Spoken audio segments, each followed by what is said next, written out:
আসসালামু আলাইকুম। বাংলাদেশের যে প্রান্তে থেকে বাংলাদেশের ৬৪টা জেলার মানুষদেরকে এবং বাংলাদেশের বাহিরে প্রবাসী ও ভাই বোনেরা যেখান থেকে আমার ইউটিউব চ্যানেলে ভিডিও দেখছেন সবাইকে আমি আন্তরিকভাবে শুভেচ্ছা জানাচ্ছি। আপনাদের ভালোবাসা এবং আপনাদের আস্থার স্থল হিসেবে আমাকে অনেকটা সাহস জুগিয়েছে এবং আমি সত্য এবং ন্যায়ের পথে থেকে আপনাদের সামনে আমি কিছু কিছু তথ্য আপনাদের সামনে তুলে ধরছি। আজ আমি যে বিষয়টি নিয়ে আসছি সেটি হচ্ছে ভুয়া মুক্তিযোদ্ধা। এই ভুয়া মুক্তিযোদ্ধার সার্টিফিকেট তা পায় কীভাবে? গত ফ্যাসিলিটিস সরকার আওয়ামী লীগের সময় 16 বছরে অনেকেই ভুয়া সার্টিফিকেট আছে। এখন বর্তমানে এটার সংস্কার প্রয়োজন এবং মুক্তিযোদ্ধা নামে যারা অবৈধভাবে কাগজপত্র বা লাইসেন্স করেছে তাদের অবিলম্বে সেগুলো বাতিল করে নতুন মুক্তিযোদ্ধা করা দরকার। এই কোটা আন্দোলন উপলক্ষে শুধু তাই না, একটি জাতি এবং একটি দেশকে বাঁচাতে ছাত্র জনতা সবাই কিন্তু একসাথে এক কাতারে থেকে স্বৈরাচারী আওয়ামী লীগকে নামাতে পেরেছে এবং তার জন্য সম্পৃক্ত ছিল বলে বিএনপিও কিন্তু কম অত্যাচারের শিকার হয়নি। 16 বছরে কে না হয়েছে? বিএনপি বলেন, জামায়াত বলেন, সকল রাজনীতি দলের এমনকি সাধারণ জনগণ পর্যন্ত তার সত্য কথা বলতে পারত না। আওয়ামী লীগের ক্ষমতা সেভাবেই ব্যবহার করতে এবং পুলিশ, র্যাব সকল মহল থেকে তারা আটকে আছে। এই যে দুর্নীতির সংখ্যাটি হচ্ছে, কিন্তু বাংলাদেশের ইতিহাসে 1971 সনে যে মুক্তিযুদ্ধে যারা অরিজিনাল মুক্তিযুদ্ধ এবং মুক্তিযুদ্ধ করেছে তারা কিন্তু খুব অসহায় অবস্থায় আছে এবং দারিদ্র্যের মধ্যেই আছে। তাদের কিন্তু কোনো উন্নতি হয় নাই বা তারা কোনো সহযোগিতা পায় না।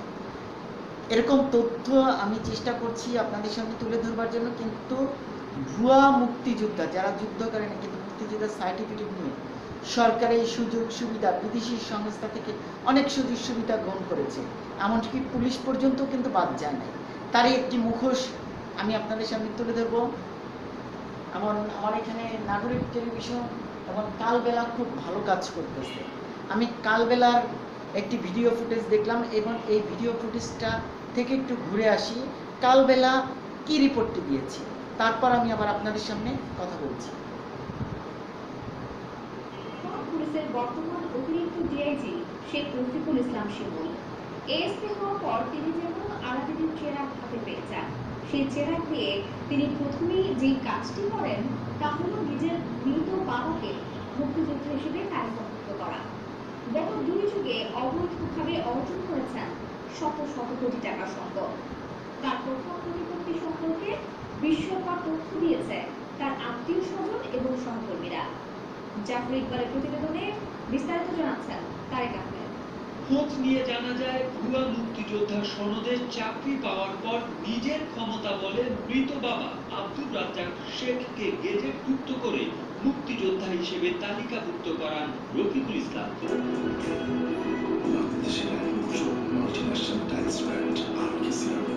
পিএসসি সূত্রে সে বছর বিভিন্ন ক্যাডারে চাকরিপ্রাপ্তদের একটি তালিকা এসেছে কালবেলার হাতে।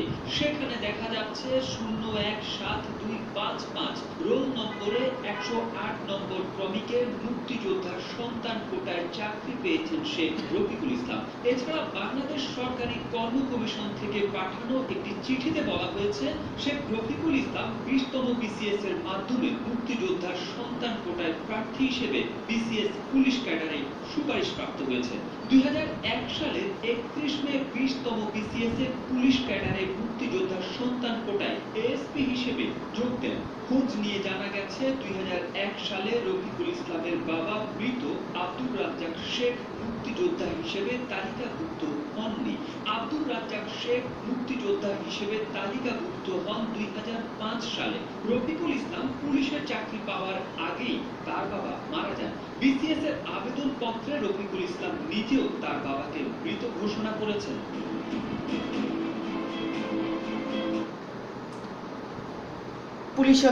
পুলিশ ছিল এবং সে পুলিশের চাকরি থাকাকালীন নাকি তার বাবা মারা যায়, কিন্তু এই রফিক তার বাপ মৃত সেই মৃত বাপকে নিয়ে সে মুক্তিযোদ্ধার সনদ তৈরি করে এবং মুক্তিযুদ্ধের সার্টিফিকেট করে। তাহলে বলেন, আওয়ামী লীগ যে দুর্নীতি করেছে, চাঁদাবাজি করেছে, দখলদার করেছে, সবটাই কোনো না, এমনকি মুক্তিযোদ্ধা সার্টিফিকেট নিয়েও আওয়ামী লীগ 2 নাম্বারই কাজ করেছে এবং ভুয়া মুক্তিযোদ্ধা সার্টিফিকেট দিয়েছে। নাহলে পুলিশ রফিক সে তার বাপকে মুক্তিযোদ্ধা হিসেবে স্বীকৃতি দেয় কিভাবে, যেখানে তার বাবা মারা গিয়েছে, মারা যাবার পর সে মৃত বাবাকে মুক্তিযোদ্ধা সার্টিফিকেট হিসেবে সে দাবি করে এবং সার্টিফিকেট অলরেডি পেয়ে যায় এবং পুলিশের চাকরিও সে বহাল থাকে। এবং এ ধরনের সাহস পায় কিভাবে? জাতির বিবেকের কাছে প্রশ্ন। এটি আওয়ামী লীগের দুর্নীতি এবং আওয়ামী লীগের চাঁদাবাজি, দখলদার সব কিছু দিয়েছে। এবার দেখালাম আপনাদেরকে মুক্তিযোদ্ধার উপর আওয়ামী লীগ কতটা বেশি জালিয়াতি করেছে। মুক্তিযোদ্ধা না থাকা সত্ত্বেও বা মুক্তিযোদ্ধা যুদ্ধ করে নাই 1971, তারপরে তার সার্টিফিকেট বানিয়ে তাকে মুক্তিযোদ্ধা হিসেবে রাখা হয়েছে। এখন আমাদের বর্তমানে অন্তর্বর্তী সরকার এবং পরবর্তী জেনারেশনের জন্য এবং পরবর্তী যারা নির্বাচনে দায়িত্ব থাকবে তারা শপথ করুক, আমাদের 1971 সনে যারা যুদ্ধ করেছে তাদের নামই মুক্তিযোদ্ধা হিসেবে চিহ্নিত করা হবে। আর যারা ভুয়া সার্টিফিকেটে মুক্তিযোদ্ধা আছে তাদেরকে অবিলম্বে শাস্তির ব্যবস্থা করা হোক এবং এইসব মুক্তিযোদ্ধার সার্টিফিকেট থেকে তাদেরকে বহিষ্কার করে দৃষ্টান্তমূলক শাস্তি দেয়া হোক।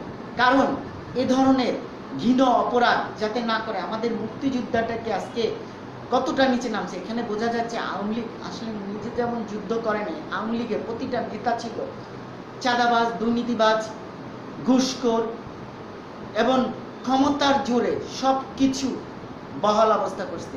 আজকে যদি কোটা চালু করতে, এই কোটা ক্ষেত্রে অনেক বেকার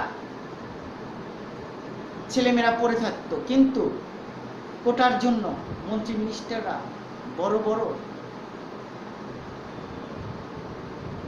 টাকার অ্যামাউন্ট নিয়ে দিয়ে যেত। এই কোটা আন্দোলন নিয়ে যে ছাত্ররা যে রাজপথে নেমে এসেছে এবং যে আন্দোলন হয়েছে, এটা অসংখ্য একটা ভালো কাজ হয়েছে। কারণ এই কোটার উপলক্ষে এবং এই কোটার উপলক্ষ দিয়ে আজকে স্বৈরাচারী আওয়ামী লীগ সরকারকে পতন করা হয়েছে এবং বাধ্য করা হয়েছে, দেশ থেকে পালিয়ে গেছে, কিন্তু সে এখনো দেশের প্রধানমন্ত্রী। এটা সম্পূর্ণ ভুল কথা।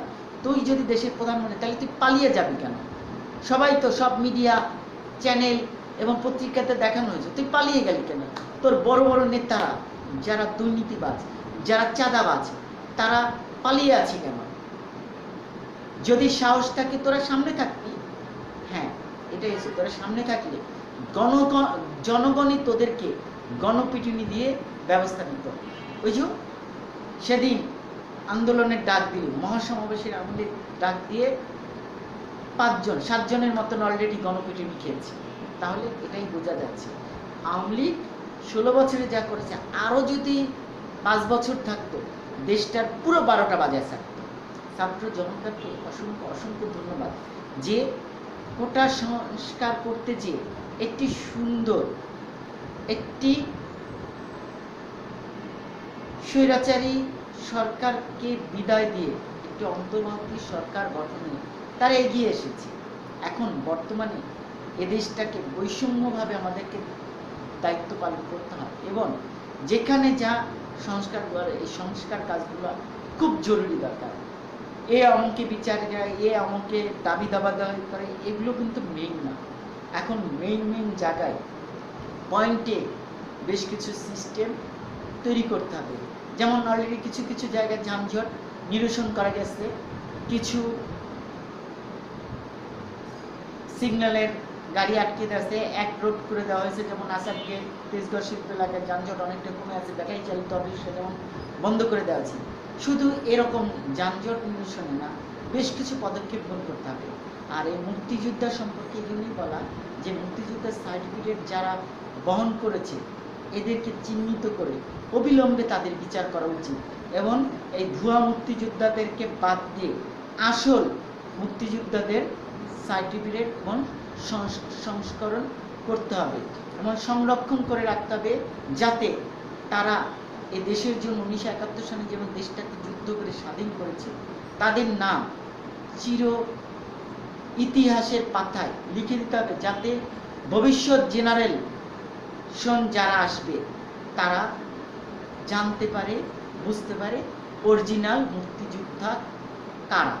আওয়ামী লীগের কিন্তু কেউ মুক্তিযোদ্ধা না।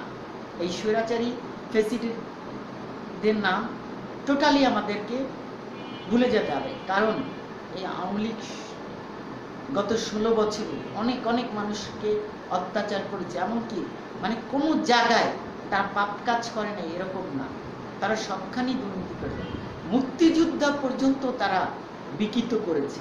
দেখুন, আজকে এই মুক্তিযুদ্ধ নিয়ে আমার কথাটা বলা এই জন্যই, একান্তই আমি আপনাদের সামনে এসেছি, কারণ এই মুক্তিযোদ্ধার সার্টিফিকেট, ভুয়া সার্টিফিকেট বানানোর সাহস পায় কীভাবে রফিক পুলিশ, সে পুলিশের চাকরি নয় বাপের মুক্তিযুদ্ধ সার্টিফিকেট দিয়ে, কিন্তু তার বাপ কিন্তু আদৌ যুদ্ধ করে নাই। এই পুলিশ রফিকের অবশ্যই বিচার হওয়া উচিত আমাদের এই দেশের মাটিতে। আর এই রফিক সাহস পেয়েছে একমাত্র আওয়ামী লীগের জন্য। তাহলে বুঝেন, আওয়ামী লীগের দালাল চামচারা এখনো আমাদের বাংলাদেশের আশপাশে কোনায় চিপায় ছড়িয়ে ছিটিয়ে আছে। আপনারা এই আওয়ামী লীগের দালাল, আওয়ামী লীগের চামচা যেখানে যা থাকবে তাদেরকে গণপিটুনি দেওয়ার ব্যবস্থা করুন। ছাত্রলীগ বলেন, যুবলীগ বলেন, এদেশে তাদের জায়গা হবে না। তারা যেখানেই থাকুন, ঢাকা শহরে, বাংলাদেশের যে প্রান্তে পালিয়ে থাকবে, দেখা মাত্রই তাদেরকে গণপিটুনি দেবে, কারণ এছাড়া সম্ভব না। কারণ গণপিটুনি যখন খাবে তখন অটোমেটিক এই দালাল চামচারা অটোমেটিক ভালো হয়ে যাবে। আর এই ভুয়া মুক্তিযোদ্ধারাদেরকেও গণপিটুনি দেওয়ার ব্যবস্থা করবে, কারণ গণপিটুনি ছাড়া, কথায় আছে মায়ের উপর ভিটামিন আছে, ঠিক এরকম গণপিটুনি ছাড়া এভাবে, কারণ সেনাবাহিনী কিন্তু কম চেষ্টা করতেছে না, সেনাবাহিনীকে অসংখ্য দরকার, সেনাবাহিনী একটার পর একটা কিন্তু তারা সমস্যা সমাধান করছে, কিন্তু আমাদের সাধারণ পাবলিক, সাধারণ জনগণকে এক থাকতে হবে, আর কোনো দাবি দাওয়া না, আর কোনো রাজপথ দখল না।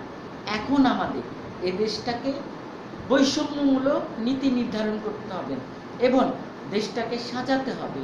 দেশটা থেকে দুর্নীতিবাজ, চাঁদাবাজ, সন্ত্রাসীবাদ, আওয়ামী লীগের টোটালি নাম মুছে দিতে হবে এবং ভুয়া মুক্তিযোদ্ধাদেরকেও চিহ্নিত করে তাদেরকে বিচারের আওতায় নিয়ে আসতে হবে। আজ আমি এই মুক্তিযোদ্ধাদের উপরে এই জন্য এই তথ্যটা আমি তুলে ধরলাম, কারণ আমাদের দেশে 1971 সময় যুদ্ধ 9 মাসের যে স্বাধীনতা অর্জন হয়েছে, তার মধ্যে অরিজিনাল মুক্তিযোদ্ধারা আদৌ কোনো সুযোগ সুবিধা পাচ্ছে না, কিন্তু ভুয়া মুক্তিযোদ্ধা সার্টিফিকেট নিয়ে পুলিশের চাকরি গ্রহণ করছে, তার একটি প্রমাণ রফিক।